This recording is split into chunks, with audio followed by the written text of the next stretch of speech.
On va le revoir s'exprimer sur ce film. Oh. Non. Harouna vient de revoir son but décisif du 7 février 1999, en finale de la Super Coupe d'Afrique contre l'Espérance de Tunis. Oh, mais je te mince là.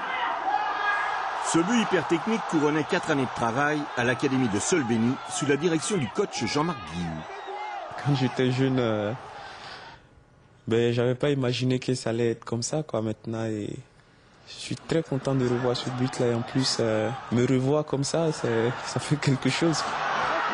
Aujourd'hui, 7 ans plus tard, Harouna n'a rien oublié. Charlton. Ni les lieux, ni les prénoms, ni les situations. Je suis derrière là, c'est moi derrière là. Oh. Même si sa mémoire visuelle lui joue parfois quelques tours. Mais quand on était à l'académie, on n'était pas aussi petit que ça quand même, c'est pas possible. Issu des quartiers d'Abidjan, il a appris le football pieds nus afin de mieux apprivoiser le ballon, comme le recommandait Jean-Marc Guillou, l'éducateur. Si on jouait pieds nus, quand on utilisait le mauvais surface du pied, ça allait automatiquement nous faire mal, donc on devait chercher la bonne surface. La leçon a porté ses fruits. Toutes les surfaces du pied sont utilisées avec le même bonheur.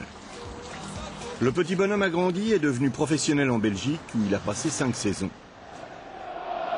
Champion de Belgique à 2 reprises, il a inscrit 50 buts en 131 matchs avec Anderlecht, où il a appris aussi l'apprentissage de la patience en attendant son heure. Jean-Marc Guillou a toujours eu un œil sur ces jeunes pousses.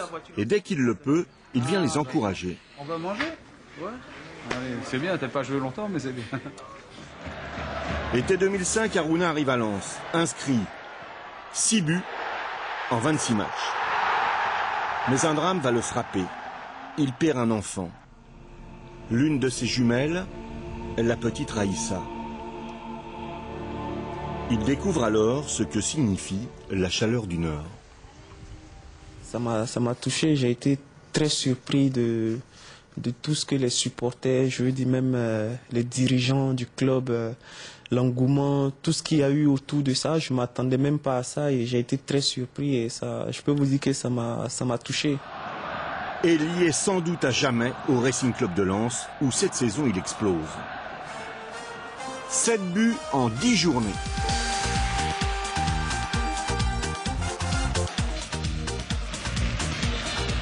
Dangerous Man, comme on le surnomme à Abidjan, devient candidat au titre de meilleur buteur du championnat de France.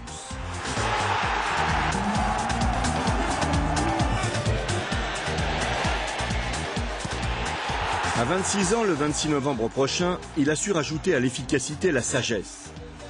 L'image de l'imaginaire penalty obtenu par son coéquipier Hilton a fait le tour des rédactions et suscité le scandale.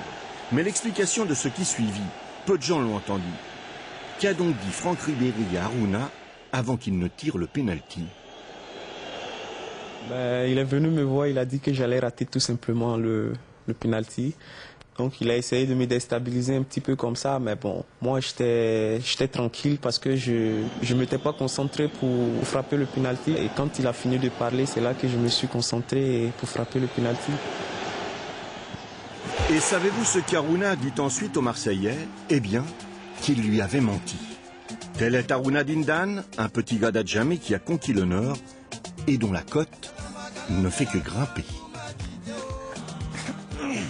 Oh, Dominique, vous qui le connaissez bien, donc depuis 10 ans, alors, sur le maillot belge, quand il jouait en Belgique, on avait Harouna, et là maintenant on a Dindan. C'est qui vous? C'est quoi? Simplement, Harouna, c'est le prénom, Dindan, c'est le nom de famille. À l'académie, on donnait un surnom. Et pour Harouna Dindan, c'était un peu difficile. On a donné comme surnom le prénom Harouna. Et voilà pourquoi c'était le nom, ce qui faisait office de nom. Le problème, c'est qu'aujourd'hui, à la Ligue nationale de football, il faut que les gens portent sur leur maillot leur nom de famille. C'est un peu comme au Brésil, quoi, il y a des surnoms. Voilà, c'est un peu comme au Brésil. Comme vous avez filmé l'académie de Jean-Marc Guillou, là, parmi tous les jeunes Africains qu'on voit jouer, là, il y en a beaucoup qui sont devenus professionnels? Écoutez Gérard, sur 56 enfants de 2 promotions qu'on avait suivis, 46 sont professionnels.